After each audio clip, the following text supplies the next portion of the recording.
Hello दोस्तों, जय हिंद। कैसे हैं? उम्मीद करते हैं आप सब बहुत अच्छे होंगे। दोस्तों, कल मैंने आपको पढ़ाया था नाइट्रोजन चक्र, कार्बन चक्र और ऑक्सीजन चक्र, ऐसे कई सारे चक्र पर चर्चा हुआ था।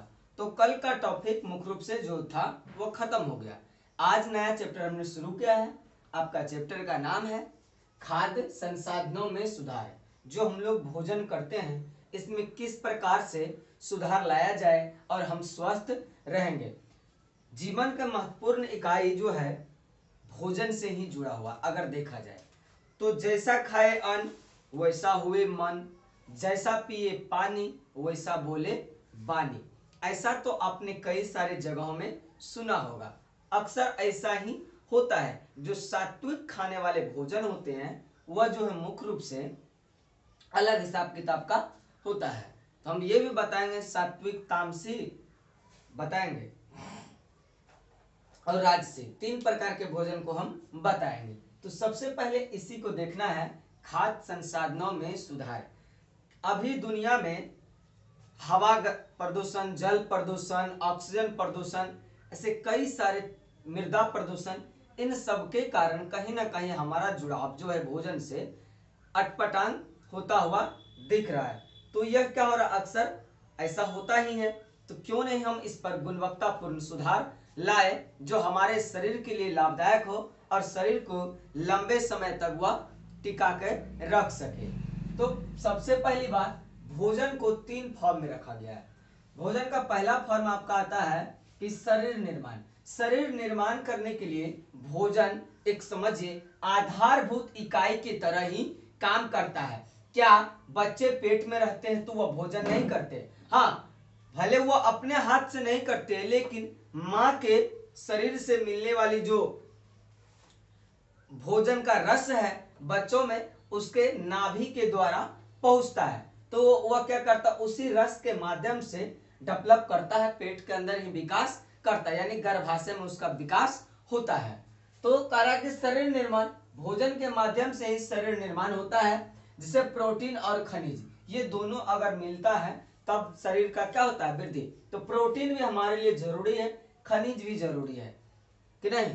इन सब के कारण हमारा शरीर निर्माण होता है। अब कहेगा सर जी आप तो कभी बताते हैं कि शरीर निर्माण की आधारभूत इकाई क्या है, कोशिका है। हाँ बिल्कुल, कोशिका भी है और उत्तक भी है।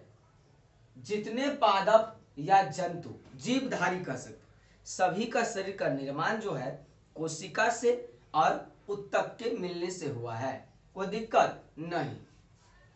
तो दूसरा कह रहा है ये ऊर्जादायक है, ये क्या करता है, ताकतवटी ऊर्जा देने का भी काम करता है। इसलिए तो हम लोग भोजन करते हैं कि हमारा शरीर जो है काम करने के लिए क्या रहे, तत्पर रहे और बिना बेहिचक किसी कारणवश वो क्या कर सके, काम को कर सके।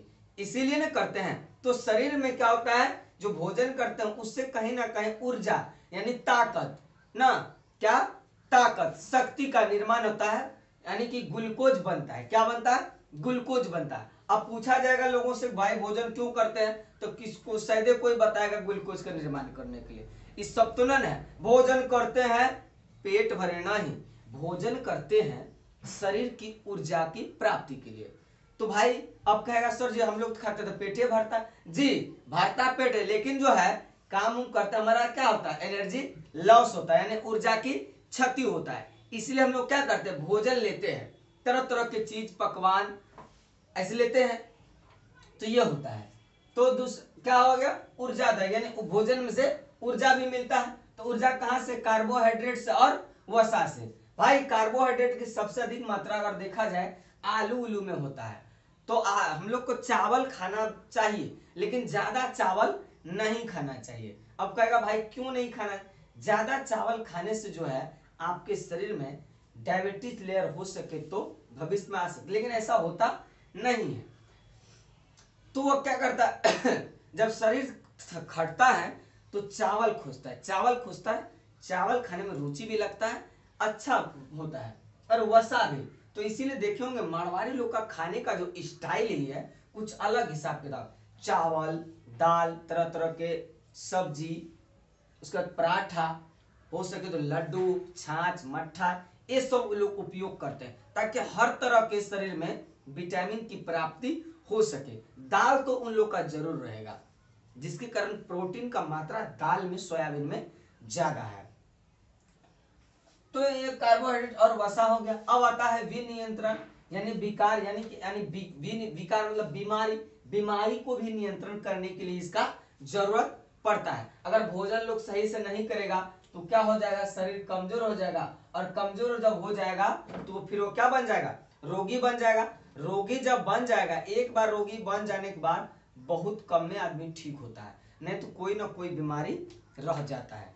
तो इसीलिए भोजन पर हम लोग को अधिक ध्यान देना चाहिए, ध्यान देना चाहिए। तो मतलब संतुलित भोजन, ऐसा नहीं कि जो मिला ध के धकेल दे, ऐसा नहीं, हिसाब किताब का भोजन होना चाहिए, तभी तो सही होगा। तो क्या होता है, नियंत्रण यानी बीमारी पर कंट्रोल करा। प्रोटीन, इससे प्रोटीन का निर्माण करा कि जो हमारे भोजन का एक हिस्सा है। क्या है, भोजन का हिस्सा है ना। तो कह कि ये जो है मुख्य रूप से जंतु और पादप दोनों से प्राप्त किया जाता है, जैसे मांस, अंडा, उसके बाद दूध, ये सब चीज जो है क्या करता है, हमारे शरीर के लिए लाभदायक होता है। हालांकि मांसाहार भोजन नहीं करना चाहिए, क्या मांसाहार भोजन जो है विषाक्त भोजन एक प्रकार कहा जाए, गंदा भोजन है। इस सब खाने से तरह तरह के रोग का निर्माण होता है, इसलिए नहीं खाना चाहिए। न देखते साधु संत एकदम सादा भोजन करता, खूब एवं शरीर ताजगी फूक जाता है, लोग संतुलित आहार पर ज्यादा ध्यान देता है। ये हो गया। कला प्रश्न पूछता है आखिर भोजन क्या है। प्रश्न आता है आखिर भोजन क्या है। दोस्तों भोजन कारण कि पादप तथा जंतु, पादप मतलब पेड़ पौधे साग सब्जी जो हम लोग खाते हुआ, जंतु मतलब जो आप लोग तो जानवे करते हैं, पक्षियों को आप लोग निगल जाते हैं और जानवरों के निगल जाते हैं ना, ये होता है। स्रोतों से प्राप्त किए गए विभिन्न पदार्थों का मिला जुला रूप। भोजन क्या है, तो पादप तथा जंतु से जो मिलने वाले स्रोत है उनका मिला जुला क्या है, अनेक रूप है, जो पदार्थों का मिला जुला रूप ना, जिसे खाने से शरीर का निर्माण तथा विकास होता है। क्या होता है, विकास का, शरीर निर्माण होगा और विकास भी होगा। आप सुने होंगे कि किसी क्षेत्र के बच्चे या कोई बच्चा कुपोषित हो गया है। क्या हो गया, कुपोषित, क्वाशोरियोकर हो गया, यानी कि शरीर में लंबे समय तक तो प्रोटीन का या विटामिन का या संतुलित आहार कहिए जब नहीं मिलता है तो हाथ, मुंह, हाथ, पेट फूल जाता है, अंदर से खोखलापन का शिकार हो जाता है और वृद्धि दर उसका रुक जाता है। तो वो क्या होता है, वो वृद्धि दर रुकना भी एक कहीं ना कहीं क्या है, लंबे समय तक संतुलित आहार और भी क्या उसमें प्रोटीन, विटामिन, तरह तरह के जो है वो न मिलना। और क्या करता है, बीमारियों से सुरक्षा मिलता है। तो इसका बताइए, बीमारी से बचाता है। भारत जो है मान चलो कि बहुत जनसंख्या वाला देश है, मान चलने क्या होता है, ये है जनसंख्या ज्यादा है लेकिन खेत तो सीमित है, खेत सीमित है, इसके साथ साथ क्या किया गया कि कम समय में कम जगह में अधिक उपज किया जाएगा। इसके लिए विद्वानों ने हरित क्रांति की शुरुआत किया। 60 के दशक कह सकते हैं, 67-68 में इसका एग्जिट माना था, 60 के दशक में। तो हरित क्रांति में क्या हुआ, इसकी शुरुआत पंजाब से किया गया था। इसके जनक एम.एस. स्वामीनाथन थे। भारतीय हरित क्रांति के अगर जनक पूछा जाए तो एम.एस. स्वामीनाथन, इन्होंने ही शुरुआत की थे। जब इन्होंने शुरुआत किए थे पंजाब से शुरू किए थे। इसका असर पंजाब, हरियाणा, उत्तर प्रदेश, महाराष्ट्र, बिहार ऐसे कई सारे राज्यों में इसका असर दिखा। इसमें खास तौर पर उन्नत किस्म के बीज, उर्वरक एवं कीड़ानाश करने वाले छिड़काव का प्रयोग किया गया, जिससे क्या किया गया, उपयोग करके वैज्ञानिक विधि से इसका उपयोग किया गया और खेतों में जब डलाया बीज, धीरे धीरे जब इसका विकास हुआ तो उपयोग किया गया और इससे अधिक उपज हुआ। तो जनसंख्या जितना है उसका तो हम लोग काम करते ही हैं, तो जनसंख्या को घटा तो नहीं सकते हैं लेकिन कंट्रोल किया जा सकता है। तो लेकिन अनाज तो सबको चाहिए, अनाज के पूर्ति के लिए हरित क्रांति को लाया गया था मुख्य रूप से। जमीन को नहीं बढ़ा सकते हैं लेकिन जनसंख्या कंट्रोल कर सकते हैं। अब बात आता है श्वेत क्रांति। श्वेत क्रांति का मुख्य रूप से समझ ही गए शब्द से दूध उत्पादन वृद्धि के लिए। इस पर इसलिए जोर दिया गया दूध उत्पादन श्वेत क्रांति में, नहीं कि जीव जंतु पर। अनाज तो भाई कम पूरा होगा, इसीलिए लोगों टूट पड़े किस पर, मांस मदिरा पर टूट पड़े। ये भी आ गया, दूध दही मेवा मलाई मिश्री मट्ठा, इस पर भी ध्यान दिया गया। अब आता है पीली क्रांति। क्या आता है, पीली क्रांति, यानी कि तेलहन पदार्थ का उत्पादन। एक बात आप जान लीजिए, पीली क्रांति और दलहन फसल दलहन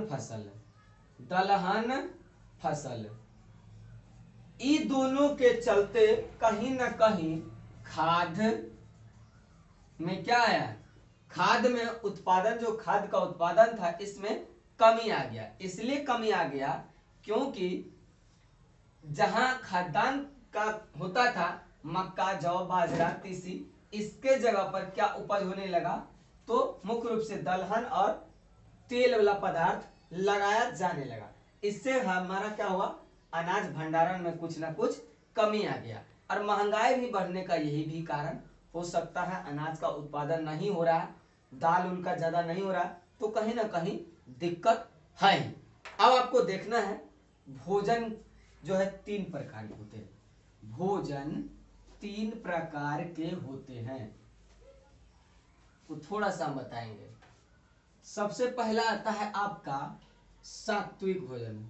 सात्विक भोजन, सात्विक भोजन क्या आता है आपका, सात्विक भोजन क्या आता है, सात्विक। दूसरा आता है राजसी, तीसरा आता है तामसी। ये 3 प्रकार के हमारा मेन्यू है। क्या क्या है, सात्विक राजसी और तामसी। सात्विक भोजन में एकदम बिना ज्यादा तेल मौर मसाला वाला नहीं हो, क्या हो, एकदम नाम मात्र के तेल मौर मसाला हींग हल्दी जो आता है ये क्या हो, कम होना चाहिए। और होता भी है, इसमें दूध दही मेवा मलाई मिश्री काजू पिस्ता अखरोट इन सब का उपयोग किया जाता है। लेकिन इसका भी सीमित है भाई, ज्यादा करेगा तो फिर शरीर में वसा की मात्रा बढ़ जाएगी, फैट बढ़ जाएगा, चर्बी लटकने लगा। यह हो गया। अब आता है राजसी, राजा महाराजा वाला भोजन ना। तो राजसी में रंगीन भोजन रहेगा, उसके साथ मदिरा पान करना, ये हो गया। मतलब अब बोलने वाला शब्द ने ऐसा ऐसा भोजन इसमें क्या था, राजसी में राजशाही, तो ये भी हो गया।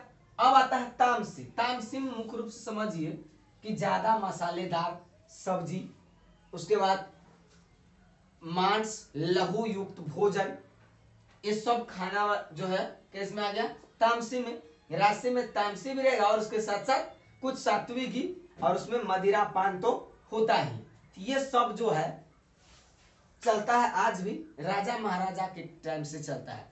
गरीब तो गरीबे है और राजा महाराजा उसका भी विनाश हुआ, कोई और आगे बढ़ते रहे। तो ये हुआ आज का मुख्य रूप से खाद्य संसाधनों में सुधार। अभी पूरा नहीं हुआ है, कल का टॉपिक में हम बताएंगे आपको किस प्रकार से खाद्य सुरक्षा में सुधार लाया जा सकता। आज के लिए फिलहाल इतना ही। जय हिंद जय भारत।